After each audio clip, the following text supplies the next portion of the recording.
Merci Chris Kundenga RPV pour la Kansayo. Chris Kundenga, vous s'abonnez à la chaîne Oyo. Chris Kundenga RPV, vous s'abonnez. Chris Wazangate, vous salabino Mbolu Pebola. Merci à vous.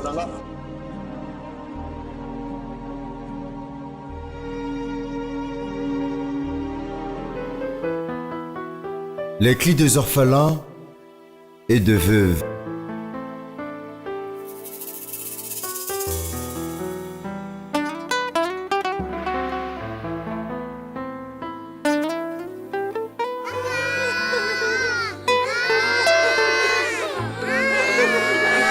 Tu n'affligeras point la veuve ni l'orphelin. Si tu les affliges et qu'ils viennent à moi, j'entendrai leurs cris et ma colère s'enflammera. Je vous détruirai par l'épée, vos femmes deviendront veuves et vos enfants orphelins. Malheur à tous ceux qui affligent les orphelins et veuves. Frères et sœurs, le pain que vous négligez, l'habit, l'argent des poches que vous donnez aux enfants peut scolariser 5 orphelins négligés. Enfant qui a perdu son père et sa mère, ou l'un d'eux, c'est lui qu'on appelle orphelin. Et femme qui a perdu son mari, c'est celle qu'on appelle veuve. En effet, aucun enfant n'a jamais souhaité la mort de ses parents pour qu'il soit orphelin. Et aucune femme n'a jamais non plus souhaité la mort de son mari pour qu'elle soit veuve. Car tout peut arriver également à tous, ainsi va la vie. Souvent quand le parent meurt, tout change inopinément. La destinée s'obscurcit, la vie change d'itinéraire, tout devient sombre et les espoirs s'éteignent. Alors certains orphelins préfèrent mourir que de vivre à cause des souffrances qu'ils endurent. Enfants de douleur et abandonnés à leur triste sort, pitié. Ils partent à l'école dont les sacs et cahiers sont en lambeaux. Sont souvent traités de voleurs et sorciers, rassasiés de moqueries et de toutes sortes d'injures. Pitié. Ils ne trouvent plus place dans la famille, cherchant à descendre dans la rue et dans les coins isolés du marché. Exposés d'intempéries, le vent, la pluie, le froid et victimes de plusieurs maladies mortelles. Enfants, ils meurent comme l'herbe qui sèche dans la brousse. Pitié. Être orphelin n'est pas une malédiction. Être veuve n'est pas non plus une punition. C'est une réalité de la vie. Ils pleurent ces enfants, eux mères de faim, sans habits et sans abri, sans affection parentale, parce qu'ils sont orphelins, vulnérables, sans appui et sans avenir. Elles pleurent ces veuves, femmes de champ, dont les paumes de main à la dureté du rocher sont comparables. Elles sont nues ces femmes, amoindries par la faim, violées, stigmatisées à cause de leur veuvage. Tous ceux qui maltraitent les orphelins et veuves, Dieu les punira à coup sûr. Les orphelins et veuves ont aussi droit à la vie et ne leur donnez pas ce qui est chétif. Qui donnera le médicament à ces enfants qui meurent si tôt dans les hôpitaux, négligés par de médecins parfois? Qui apportera une lueur d'espoir dans la vie sombre de ces enfants? Qui bandera la plaie douloureuse de ces orphelins et veuves? Qui consolera le cœur de ces orphelins et veuves qui pleurent la nuit et les jours? Car aucun cœur n'a été créé pour supporter la souffrance au-delà de la limite supportable. Qui donnera le pain, de l'eau, l'habit à ses enfants? Qui entendront les cris de pleurs de ces orphelins et veuves? Qui remettra la joie de vivre à ces enfants qui naissent, pleurent, meurent parce qu'ils sont orphelins? Qui couvrira la nudité de ces orphelins et veuves? Pendant que nos enfants mangent, boivent, s'habillent, étudient, quelque part il y a des orphelins qui souffrent. Et celui qui souffre a droit à la compassion de ses frères. La religion pure et sans tache devant Dieu notre Père consiste à visiter les orphelins et les veuves dans leurs afflictions. Et celui qui ferme son oreille au cri des orphelins et veuves criera lui-même et n'aura point de réponse. Dieu le Père de notre Seigneur et Sauveur Jésus-Christ de Nazareth, c'est toi le Père des orphelins et le mari de veuves. Merci Seigneur parce que tu as entendu les cris et tu as séché le larme qui était une nourriture de chaque jour dans la vie de ces orphelins et veuves. Que Jésus-Christ de Nazareth, le grand vainqueur de Golgotha, bénisse l'association de la foi en Christ, AFC en sigle, et la Fondation Daniel Matondo fondamentent en sigle pour leurs actes de charité. Merci Seigneur.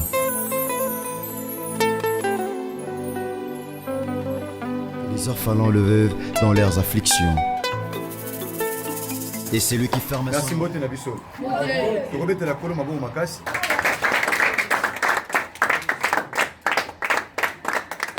Merci Topé Sikolo, merci. Na occasion il y a fin année. Lokola mon message on nzamba tcha biso na motema misala odonye ko lepa na tata na biso Jean-Paul Mata pasteur de la foi. Biso bi bana na ye na kati ya radio parole Victor na posa li pamboni.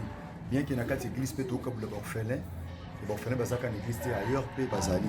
Zapi na orphelin biso ko benisa une église. Ko bazwa biloko mokolo ya les 30 ya lelo. Déjà ba wuti ko zwa. Leto epe to tambula orphelin biso o baza na biloko te. Merci de recevoir du message sur la télévision et sur la biso. Merci. Merci de Onangai. Merci de Onangai. Merci. Chaque fin d'année, de Sanganaka, et de Sangisaramo quelque chose, et ça, bande comme ça, tini mongo. Et le tel anga borfelin, pambola bango boy. Le cola borfelin pe bazaka abate bazaka pa ebele. Les deux autres kabula biloko bipa ina bipa tout qui peut sangisa à quartier et pas yuapi. Les borfelin bazaka ebele na ba maman veuve basanga na bazo mo elo. Bon ça dit moi kolata et ya kolia moi soso nyoko mami na bonne année ya moto yenango na ma ba spaghetti ba tomate jus l'huile et permettre que ba na biso na la fête oyo bazanga telo ko tchana se ya monoko. Merci de konangai oyo ozwaka lipo boka na mai ndeko mwana kanisi kiri na mkanda Ecclésiaste zo lipo boka na mai pour un temps au lokotango. Bien aimé, la Bible dit dans Épître à Jacques chapitre 1er verset 27 que la religion pure et sans tache devant Dieu notre Père consiste à visiter les orphelins et le veuve dans leurs afflictions. Donc tu peux visiter les orphelins, tu peux visiter les veuves, na ba passe na mongo ndenge to sala yango. Yango to ngato zo moko ba kambi awa tozali awa na njina na quartier 9 to yera pe a mo mingi mérité to zana ni mokambi awa. Merci mon papa Blaise, papa Nzangi artiste et comédien. Zana fardo wana donc songa na biso bitike et papa Blaise mbote na biso. Na bandi to benga makité to yi manière surprise et to surprendre notre éviter l'impression na bino zanini comment na biso koya to apena maman Joëlla ya zane na France et bon ayaki pena biso ki nzela ko takana ka somba fufu antona fona ba sa fufu na moni bana balia ka loso mwa mingi nde to yena point wana fufu ezate ko to mingi za na malonga te abi to sala ngoka prochainement éviter ce qui ya moké aux alentours nisika to somba to tena enveloppe yemino mo boye bande bo pota nango nde to musala maman Joëlla et aux alalam na suka to yeba nde to sala. Merci papa Blaise ça bino comment.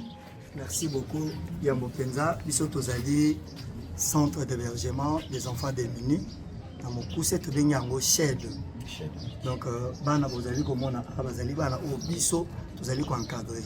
Ngana zali éducateur social ndenge totanga na classe na cafés ba oyo basali cycle la graduat ba benga bango ba assistant social nde bazalanga na ba tribunal na ba parquet bongo biso ba éducateur social nde tozala na kati ya ba centre d'orphelinat pour encadrer bana na l'éducation mambo ebele. Zambe vraiment a pambola bino. Donc bisika nyonso oyo bokotia maboko epesa mela bino.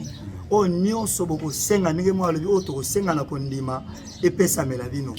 Donc ndenge papa olobi bosali biso surprise. En tout cas to s'attendaki te que bokoya. Zana ba te belé o bazana ba bozui. Ya ebele bakoya abakiti ba $10,000 ba $20,000 mais ba osala ngote. Mais na moke o bino bozozwa bozo kanisa ko sunga ba orphelin. Donc bozo bombisa pa ya bana ote bo bombisa pa na biso te mais bo bombisa pa nzambe. Ba kela liko na se nzambe ya bombo ipi alobiko. Ye moko abaksel susu ya ebele.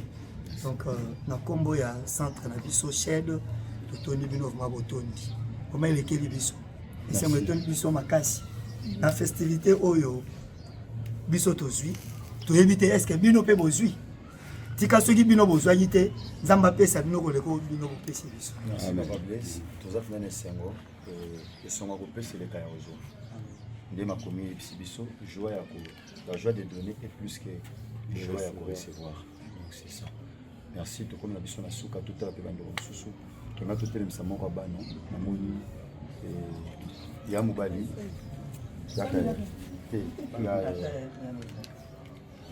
Bonjour camarade. Bonjour. Comment? Ça va bien. Comment on est? Chris. Vous êtes en classe unique. Tu parles quelle langue? Français, Lingala. Tu parles français lingala. Bah, je pense que ça évolue quand même. La fête se passe comment alors? Ça va par la grâce de Dieu? Merci. Que les gars, tout ça, la juste est symbolique. Il va remettre une importance pour d'autres. Ils ont les papiers qui n'aillent. Ils ont des business sur ça, les gestes. Et là, ça vient d'appeler si on représente les Union. Là, il y a des bas, il y a des bas, il y a des bas. Merci. Kambo Zali. Allez-y, mon frère. Je remercie le pasteur de la foi qui est merci pour l'acte social sur en tout cas pour l'ensemble de la et dans le bino après Sabine Aming on place les gens qui bâtissent la combo Amen. Tout sambeli. Quand tu pêches merci na comment le bino libabu nyo soto kumisala. Tu vas visiter bana tata tika na kata bana oyo moko tata kolo azada mtu mnene na mboka oyo to ba ofele ba zo valeur mususu. Kolo na bondeli yo tata zo bana o en charge. Mon côté, quand tu as la surprise d'une manière désagréable, c'est qu'à protection et sécurité ne couvrir pas. Nous, à combien de vie bana bari pas le côté pas inanimé. Quand le monde ne sont pas appeler ça qui 1 franc, de quoi appeler ça qui 300, de quoi appeler ça qui 200, de quoi appeler ça qui 350, de quoi appeler ça qui combien de pour au-delà. Pour nous sommes bana oignon ce tata auto visiter. Le beaucoup na ngulu tata et simba malikolo ya moko na moko. Na kombo no Yesu Masia nazakati ndeto sambeli peto lobi. Amen.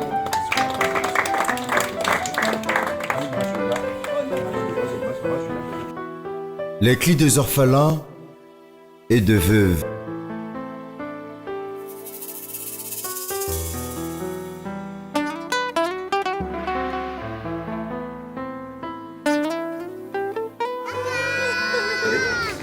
Merci de ministre maman Joël avec un souci à ce matin ça qui m'a fait la banque. Bon le la président donc fait ça tout au Kenya. Pour la foot mon les amalongate je te remettre bino ngo no mbo bande bo so mela fufu pour bana balia on so mona le solo pas peine pour ça fufu. Pour bon ça m'a pour le bac ça. Orphelins et veuves. Frères et sœurs, le pain que vous négligez, l'habit, l'argent des poches que vous donnez aux enfants peut scolariser 5 orphelins négligés. Enfant qui a perdu son père et sa mère, ou l'un d'eux, c'est lui qu'on appelle orphelin. Et femme qui a perdu son mari, c'est celle qu'on appelle veuve. En effet, aucun enfant n'a jamais souhaité la mort de ses parents pour qu'il soit orphelin. Et aucune femme n'a jamais non plus souhaité la mort de son mari pour qu'elle soit veuve. Car tout peut arriver également à tous, ainsi va la vie. Souvent quand le parent meurt, tout change inopinément. La destinée s'obscurcit, la vie change d'itinéraire, tout devient sombre et les espoirs s'éteignent. Alors certains orphelins préfèrent mourir que de vivre à cause des souffrances qu'ils endurent. Enfants de douleur et abandonnés à leur triste sort, pitié. Ils partent à l'école dont les sacs et cahiers sont en lambeaux. Sont souvent traités de voleurs et sorciers, rassasiés de moqueries et de toutes sortes d'injures. Pitié. Ils ne trouvent plus place dans la famille, cherchant à descendre dans la rue et dans les coins isolés du marché. Exposés d'intempéries, le vent, la pluie, le froid et victimes de plusieurs maladies mortelles. Enfin, ils meurent comme l'herbe qui sèche dans la brousse. Pitié. Être orphelin n'est pas une malédiction. Être veuve n'est pas non plus une punition. C'est une réalité de la vie. Ils pleurent ces enfants, eux mères de faim, sans habits et sans abri, sans affection parentale, parce qu'ils sont orphelins, vulnérables, sans appui et sans avenir. Elles pleurent ces veuves, femmes de champ, dont les paumes de main à la dureté du rocher sont comparables. Elles sont nues ces femmes, amoindries par la faim, violées, stigmatisées à cause de leur veuvage. Tous celui qui maltraite les orphelins et veuves, Dieu les punira à coup sûr. Les orphelins et veuves ont aussi droit à la vie et ne leur donnez pas ce qui est chétif. Qui donnera le médicament à ces enfants qui meurent si tôt dans les hôpitaux, négligés par de médecins parfois? Qui apportera une lueur d'espoir dans la vie sombre de ses enfants, qui bandera la plaie douloureuse de ses orphelins et veuves, qui consolera le cœur de ces orphelins et veuves qui pleurent la nuit et les jours, car aucun cœur n'a été créé pour supporter la souffrance au-delà de la limite supportable, qui donnera le pain, de l'eau, l'habit à ses enfants, qui entendront les cris de pleurs de ses orphelins et veuves, qui remettra la joie de vivre à ses enfants qui naissent, pleurent, meurent parce qu'ils sont orphelins, qui couvrira la nudité de ses orphelins et veuves, pendant que nos enfants mangent, boivent, s'habillent, étudient. Quelque part, il y a des orphelins qui souffrent. Et celui qui souffre a droit à la compassion de ses frères. La religion pure et sans tache devant Dieu notre Père consiste à visiter les orphelins et les veuves dans leurs afflictions. Et celui qui ferme son oreille au cri des orphelins et veuves criera lui-même et n'aura point de réponse. Dieu le Père de notre Seigneur et Sauveur Jésus-Christ de Nazareth, c'est toi le Père des orphelins et le mari de veuves. Merci Seigneur parce que tu as entendu les cris et tu as séché le larme qui était une nourriture de chaque jour dans la vie de ces orphelins et veuves. Que Jésus-Christ de Nazareth, le grand vainqueur de Golgotha, bénisse l'association de la foi en Christ, AFC en sigle, et la fondation Daniel Matondo, fondament en sigle, pour leurs actes de charité. Merci Seigneur.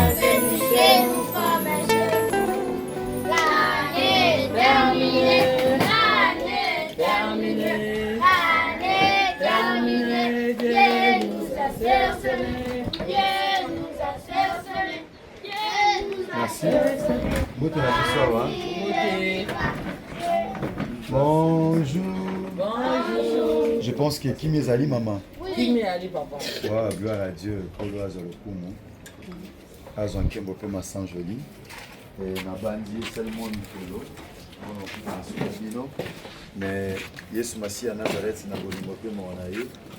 Asali biso ngolu to kutani susu bato pesi nzamba na merci mais namoni bana basimiki bana bazali balaki abana timo na ngeli bo biso pondu photo ya to tonda dans ndunda fo utapuna ni baba ni twa ya baki mama tambuti male c'est bakema ko male na cadre cross na cadre cross bakema male to sambilika tata to pesi merci tout ce qui est na salo boko na ngolu molimo mo centre na yo omela kozana biso bango tika kolota auto lexana bana ezala pona lokumu na parce que makomelo bina livre Jacques chapitre 1er verset 27 que religion pure et sans tache ezali ya kovisiter l'orphelin na ba passe na bango ya moto sala pona accomplissement de bana yo tambola tata na biso Jean Paul na pasteur de la foi pour apesa biso nzela ko sala musala oyo o mabota e pambo kombo na Yesu Masia na zakati to sambeli to to lebi amen Amen. Merci maman. Le col à mon message, à chaque fin à l'année, quand il y a structure, il y a radio parole de vie, les amis branches, il y a médias, il y a l'église de la CFC. Donc, tout ce qui est pas une tata, mais tout pas pour la faire dans quatre églises, tout ça l'englobe ailleurs. Tout pas pour la faire orphelin, mususu, tout outil basique mususu, yango tout a kolongo awa. To kesu ko pambo l'orphelin mususu pe to zongi to kesu se pas to sanse orphelin na ba mama veuve poto yeba ko kabula na bango yango oto bomisani pona bana biso pona ba fête le kamo malamu moi soso moi loso je crois qu'on a ba pondu déjà na moni pondu abna séminaire ba pondu na moi muso ezo utanjiba serezo ya je crois que le golo ba muso balinga pe fufu les tout ça pas bandeko tu as maman Joëla elle est en France bon elle y a épée azana biso le mot awa apambola bandeko qui na fufu pour ce que tu ngere sur fufu zaki pena malonga te ngoma 10 francs to pesa ikuna na bandi pe ko za lokola bino mo boye bandenge bo bomisa pour somba fufu na bino pour le kisa mikolo na ba fête na bandi oyo bomisa maki ya mwana to bite mama moni lokolo bana bandeko ba pambola ka bino na makambo bango na lokola bien. Merci beaucoup. Namoni liboma na biso liboma mwaza libandana. Rega oh là là. Bon. Na zoko tono bandeko nyonso bachaka loboko na bango na kati na oesika. On fait non la vierge de pauvre Nandela papa Mayata. Nanji na quartier 6. Nanji na quartier 6 na veille limité. Dernièrement pe toto za na papa na commune et pas beaucoup mais ça invité ki biso to zakana papa. Papa lobaki vraiment tolela ki pona bana pona bonane. Abi kolela te nzambe moka bine na routine na robonsa. Abongi circonstance yango epesa meli biso vraiment na sengi merci mingi na bande konyonso. esika oyo batiaka loboko mpo bana oyo bitike bazwa eloko ya kolia nzambe azwa lokumu ebobosana te Jacques elobi yango na 1 na 27 oyo nyonso akotaka likama bana bitike nzambe atikaka ye te akotaka likama na bango bongo bino bandeko boza na mboka bapaya nzambe apambola bino nkumba oyo eza ebele tozokima bana 40 ekomi ebele 40 ekomi ebele natungisaka papa herbi bana baleti donc bosungaka bango mpo bango bakoka kosungaka mpe bana oyo biso bana na biso nyonso bazotanga sauf bana mibale bazotanga te tita na faverdi bato bazotanga te mais bana nyonso bazotanga bana bazobima bapremier de la classe bana oyo bazaki vraiment bauti na bandako bapara baleli ndeni bafele babibi bapremier biso bana biso babimi bapremier te donc fruit moko mpenza kitoko ezobima poto vraiment merci maman sur la fin camarade bonjour Yaya mwana mwaza nzunzo ya kombo nani Yaya pardon Kisadi Atu Christiana Oliani Mabile Babi Angoni Kaolin na français non Argile Kaolin peut-être je ne sais pas Kaolin Argile merci Ozana au côté déjà quelle assis Ozana quelle assis Ozana classe ni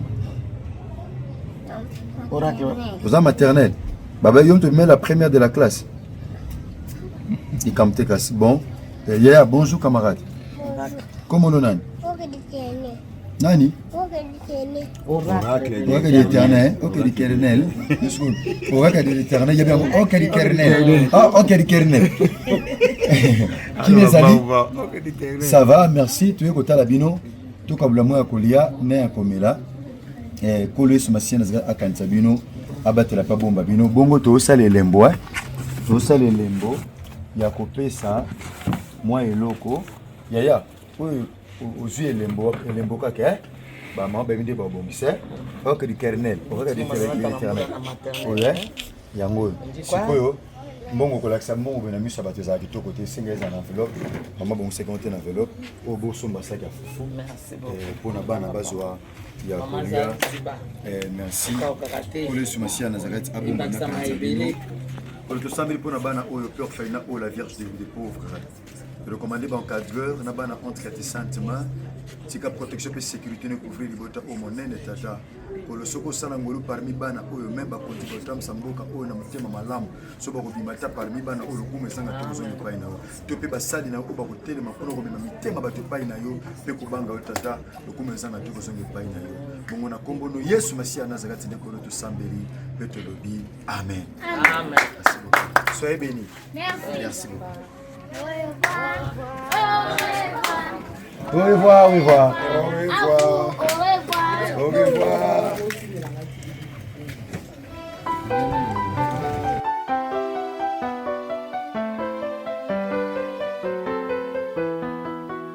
Les cris des orphelins et de veuves.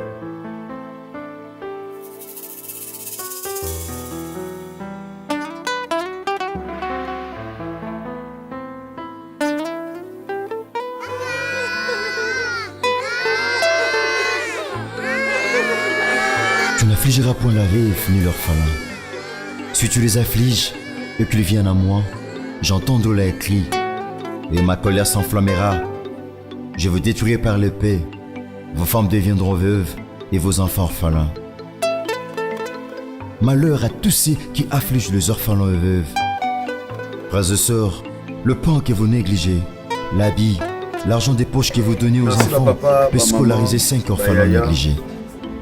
Banoko, maman leki, batata leki, batata moi aussi, bandeko nanga ya radio Parole Vie, où ils allaient branche l'église de CFC, RK Pro TV, Delève TV 2, Prince Mafouba TV, Jexab Brave TV, Chris Kounanga TV, bandeko nous en général, Chiffre 9 TV, bino nous sont collés sur ma chaîne, Zgata Kansa, bino bandeko nanga. Donc là mon message chaque fin année. To kabula moi lipa na bana biso to bengaka communément ba orphelin kola mo message za makama malamu o to yekole pe na tata na biso le révérend évangéliste Jean-Paul Menata topé pasteur de la foi les ans ndoko pesa moi quelque chose c'est moi 300 francs na yo c'est moi 400 francs na yo moi 100 francs na yo tout ça que ça biso dans ensemble pour que tu visites ba orphelin tu ko tambola bipai na bipai tu es aba puto ko suki ça topambola pe bapo baza mpona tosangisaki na kati ya quartier mpona na limbanteki kola kati ya bino la bible dit zwali lipa boka na mai na nsima na ntango orécupéré bakomi bakisi lisusu na épître à Jacques chapitre 1er verset 27 que la religion pure et sans tache devant Dieu notre Père consiste à visiter les orphelins de veuves dans l'ex-affliction. Merci. Lokola bana baza na période ya fête na période pa ba festivité tomaki moi poulet moi l'huile moi jus moi loso moi lamba kolata na kochana makolo et machine oyo permettre ndeko moko mosi awa atongelaka eza sur branché bango esala tozana ndongo na machine à galette eza awa oui o bakanisaka mèche na mwana mwana azali suki panza na olinga mèche olinga mèche kikamute mbongo okanisa ezali so epesi ba mèche okanisa mona na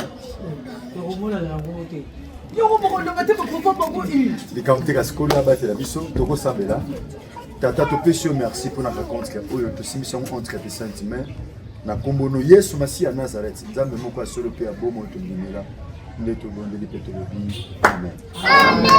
Je crois oyo tobongisaki yango wana totambola mpe biso moko toza na mama joela azali auditrice na biso akate makoma da famille oyo nzoto aza mpe mwana cfc asepelaki totambola ensemble tosala ne batulu amona mepa na bakipapa bongo abongisaki asomba mwa fufu bongo totamboli mpa esengeli tosomba na awa lokola tona période bafete bongo eza mpena malamu te yango akanisaki mo infrango oyo nga tosombela fufu bino ngo bopotana nango bosomba fufu po epermete bamosusu balingaka loso na pondu na mafufu mosusu alingane na loso boyi mosusu alingana lingaki na ndia fufu me loso kaka loso donc mama joya abongisaki mpe mwa loso azobongisa mpo to remettre epai na bino je crois dans l'ensemble c'est ça toyebi te toyaka mpe awa mwa mingi toyaka awa d'une manière surprise tobengaka te te bino bobengaka biso te eza baorphelin mosusu babengaka biso batungisaka biso namoni responsable yeyo ya orphelina mérite papa ya kobakisa ezali mpo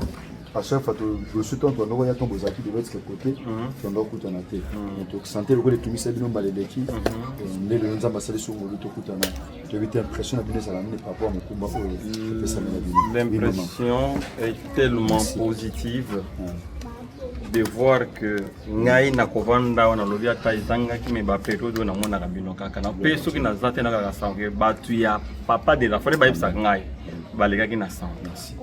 Napesi merci vraiment d'abord likolo na nzambe oyo abateli biso de janvier en décembre po tozala lolenge tozali.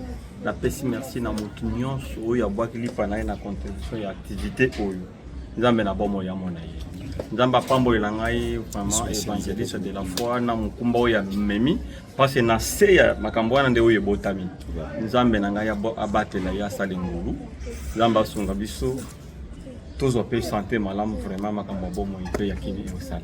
Merci papa, responsable orphelina. Orphelina kombo ezala kutu nini? Ezalaka bana mwinda. Bana mwinda oye! Okay. Bana mwinda oye! Oh, tozala ni mbale. Kasi ye mtanga kuna. Donc sana. Donc sana mwelo umono. Allez, banda.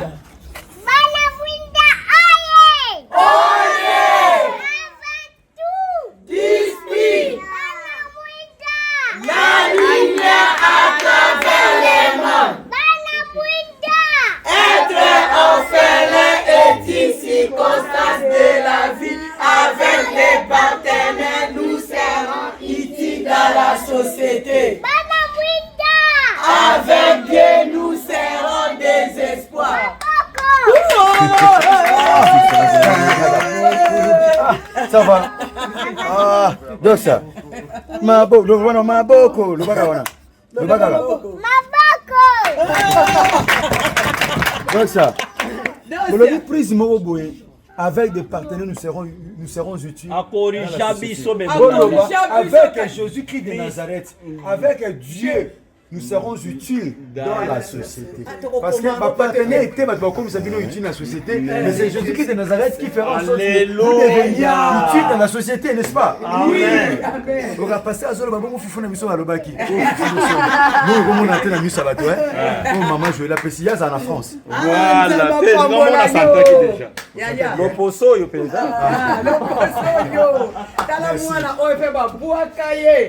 Maman, mon bagno, il y a beaucoup de kaka na 3 jours. Na 3 jours. Oui, Comme na 2 ans et demi. Merci tu ambami malamu awa.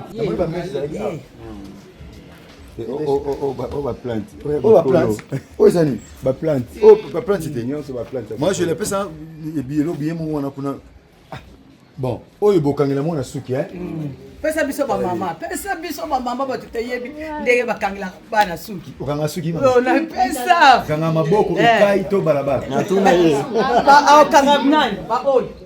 Oyo dossier na ye tatangi. OK. Mama yes. Maman sociale, après ça va ma sociale. Maman tout bien maman. Les cris des orphelins et de veuves.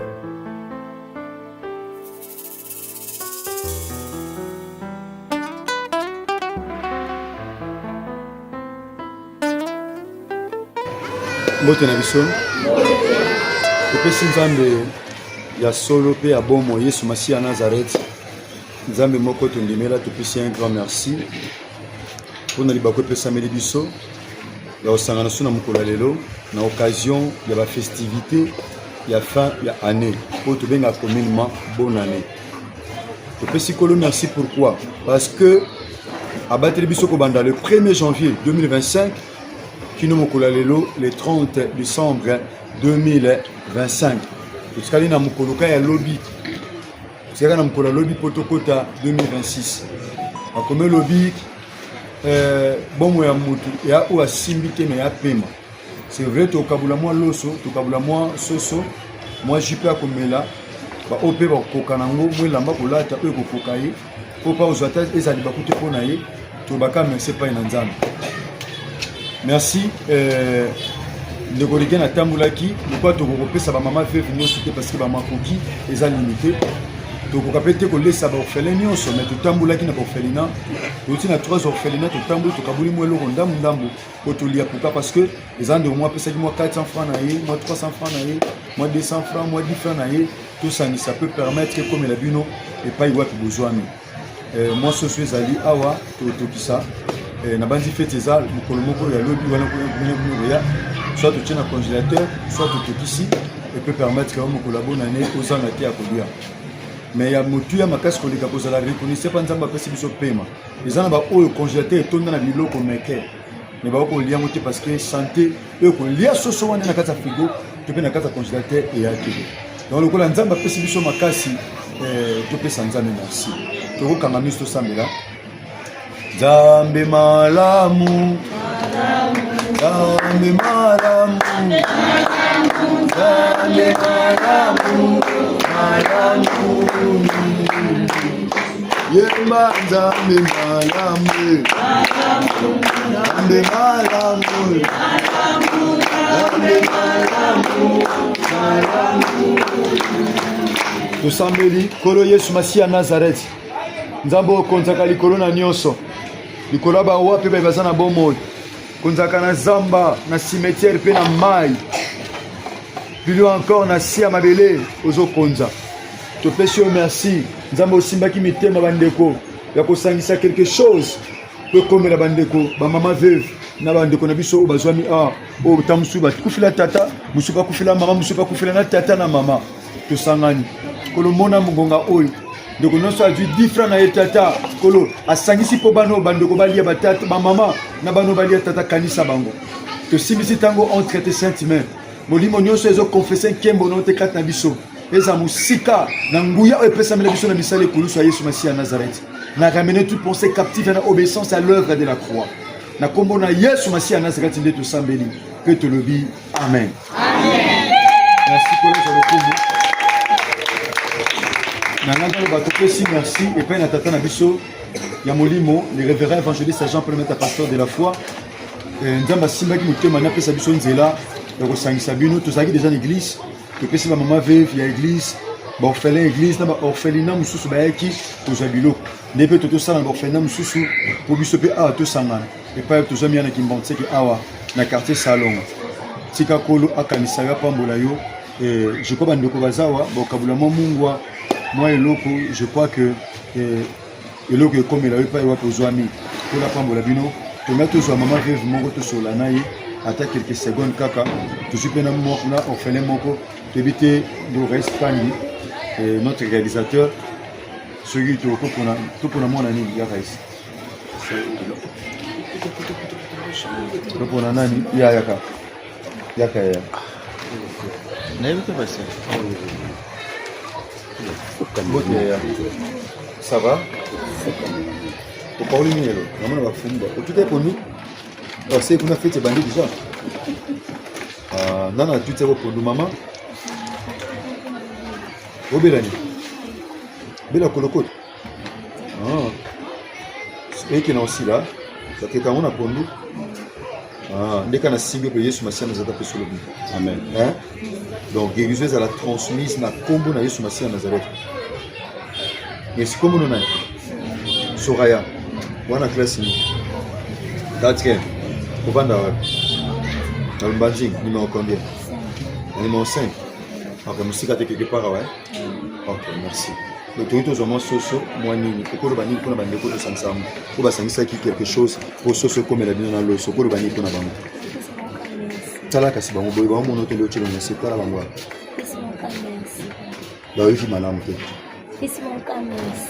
merci mingi merci ya Soraya kola pambolo kasi je crois bamama baza ebele bamama ebele si tosola toluka mama oyo na tosola na ye te bamama ebele tosola na bango deja mama kuna mbote mama boni mama bokotelema oyo yene ana mwana toko bokotelema mama olibisi mama kombo nani mama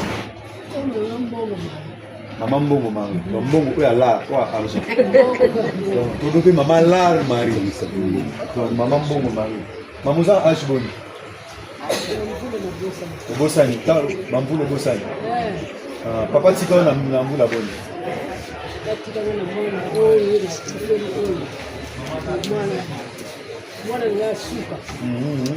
ndako eza api mama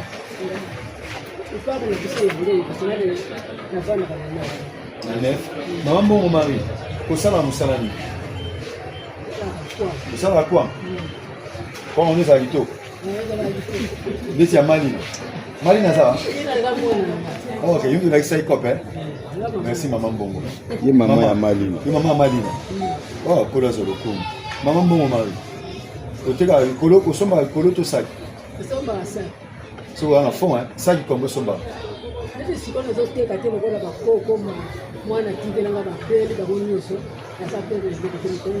ebimisa carte bosala carte te baamba oza na mbongo te osala kwanga saki ya kwanga yana combien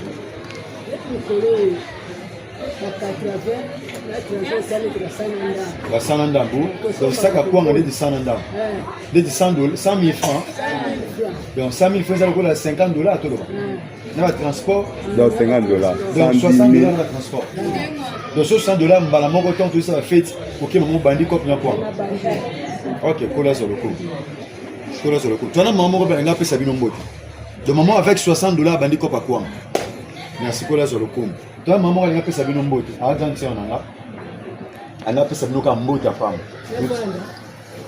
mama oza betusi mama kola pambolo mama oze koloni mama munkandu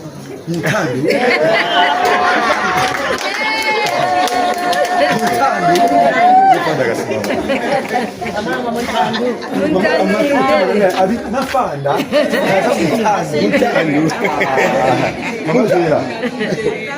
oyo yana biso alinga apesa bino mbote aza na France aza parmi bandeko oyo basungaka mpe mosala oyo mama Joëla aime suma mbote vraiment nasepeli komona na bino nyonso nde tosangani awa nzambe ndenge apermettre tomonana namonaka na bilili nayokaka mais lelo vraiment nzambe alingi tozala live yango napesi bino mbote na kombo ya Yesu Masiya.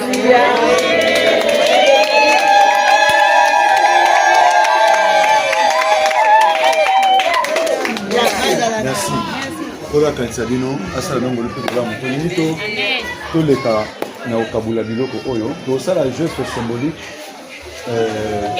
mama tozwi toyoki tosolola mama mama mbongo tosolola tokobunda topesa yo mpo ozongela mosala na yo ya kwanga mama tosala geste symbolique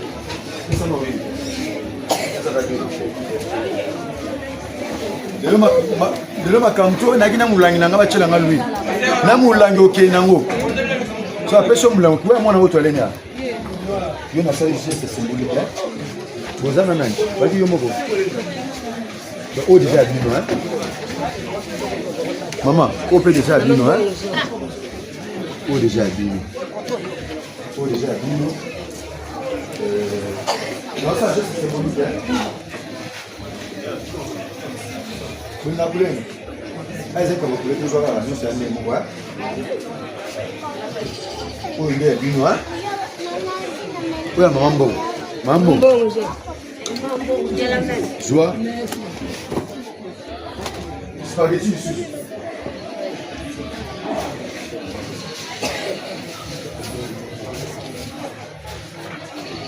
Oya bino.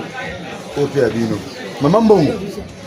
Mama oya pamboli na mbongo banoteka kwanga oyo yango oyo bomba bamona te oza motema ke tombala nsima ya ozwa te moni village ntango asala mosala so akangi oyo baoyo basani ntango akanga oyo batelemi basani so otelemi lelo se elobi yo moto koleka yesu masiya nazaka tapambola biso mama moyibi alobaki nini ekulusu ayesaki yesu Yesu, mkolozonga na bokonzi na yo kanisanga. Nga nalobeli yo